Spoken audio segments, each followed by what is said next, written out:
And today marks a full century since women won the right to vote with the ratification of the 19th Amendment to the Constitution. It actually didn't expressly grant the right to vote. Instead, the 19th Amendment said that the right should not be denied or abridged on the basis of sex. We want to close tonight with a conversation with the feminist activist Gloria Steinem that I recorded earlier today, and take a look at what was achieved then and in the decades since, as well as the struggles that remain. The battle for the right to vote began many decades earlier, and one of the driving moments came with the Seneca Falls Convention for Equal Rights in New York State in 1848. Roughly 300 women attended. In the decades that followed, the suffragette movement grew. Pioneers like Elizabeth Cady Stanton, Susan B. Anthony, Sojourner Truth, and Ida B. Wells organized protests, marches, and greater awareness that led to political action. The U.S. House of Representatives finally approved it in May 1920, and the Senate followed 2 weeks later. 3/4 of the states were needed to ratify, and Tennessee became the last to do so on August 18, 1920. But as hailed as the 19th Amendment was, the suffragist movement often sidelined women of color, and many faced huge obstacles for decades. While they showed up at the polls, Black, Latina, Asian, and Native American women all faced difficulties with voter suppression. The Voting Rights Act of 1965 finally guaranteed long-denied protections. Today, women's rights movements have grown again, including a drive to pass the Equal Rights Amendment, a campaign that first began in the 1970s. President Trump, who has been criticized for his own derogatory remarks about women in the past, marked the centennial today. That included a posthumous pardon for Susan B. Anthony. She was fined $100 after voting illegally in 1872. Today, I spoke with noted feminist activist and scholar Gloria Steinem. Gloria Steinem, thank you so much for joining us today. We're here to talk about the women's right to vote, but I think many Americans today take it for granted because more than half the electorate today is women, but the women who fought for that right to vote, it was a mighty struggle, wasn't it? Yes, it was huge, and it included people we don't hear about enough. I mean, it included Black suffragists, it included Native American suffragists. You know, I'm grateful to the New York Times because they're doing a good series about previously excluded figures that I recommend.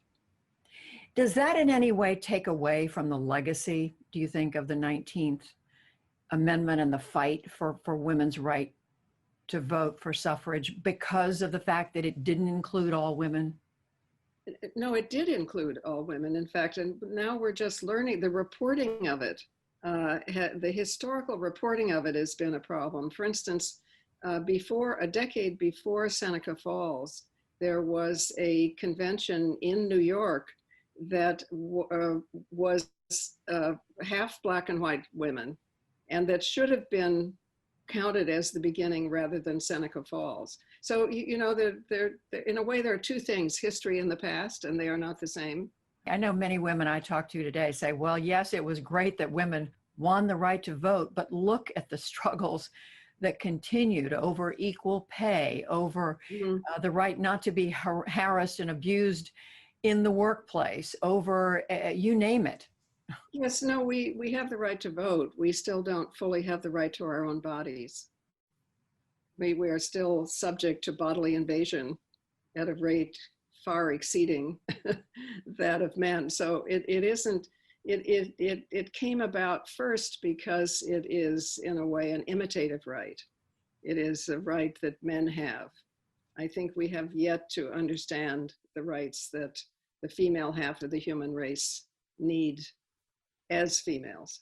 And the ability to elect women to public office where they can make a difference. I mean, we celebrate the progress that's been made, but women are so far behind, whether you look at clearly there have been advances, but whether you look at local, state offices, the national level, women are Mm. not there. No, we have a long way to go, but history is repeating itself in the sense that Black women are the single most important and influential group in the Democratic Party, just as women of color were more influential in getting the vote, if you see what I mean. So we can learn to be a little bit skeptical about the past from what we're seeing in the present. I want to circle back to what you said about women of color were included, even though most people don't realize that. How Well, much, go ahead, what were you going to it wasn't as if women of color were included. That gives white women the power to include, if you see what I mean.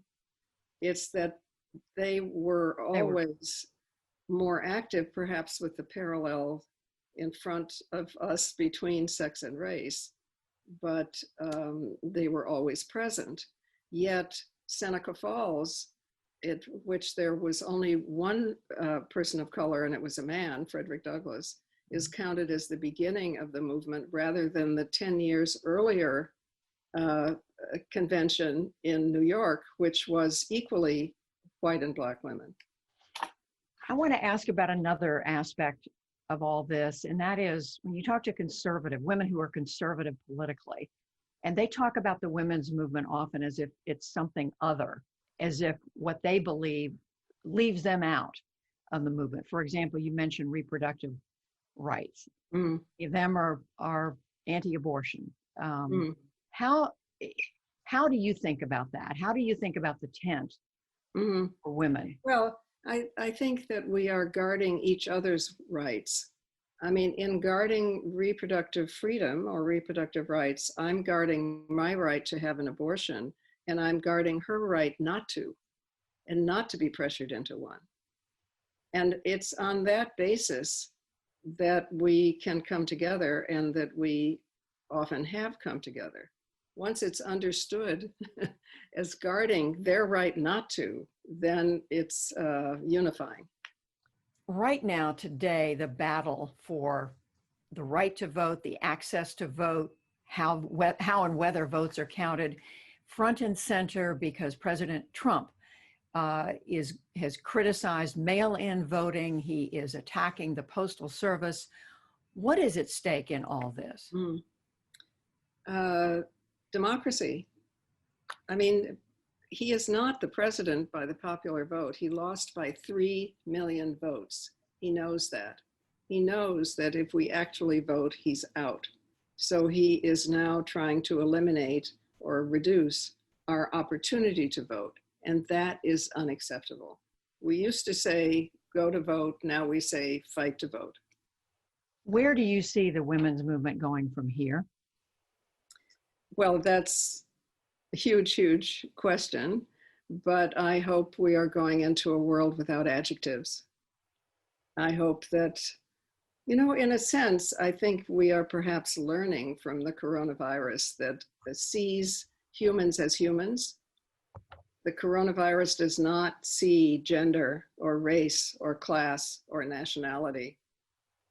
And that is the direction we need to go in. And perhaps out of tragedy is coming a changed consciousness. So you have some optimism or some hopefulness right now. Yes, well, I try to be realistic, but hope is a form of planning. So that should not be taken away from us. Going to remember that hope is a form of planning. Gloria Steinem, thank you very much for talking with us. Thank you. And online after this program, and we're so grateful, by the way, to Gloria Steinem. But after this program, you can join us for a special digital pre-show to kick off our convention coverage. That starts at 7 p.m. Eastern with our own Daniel Bush. You can watch that on our website, pbs.org/newshour, or on our YouTube channel.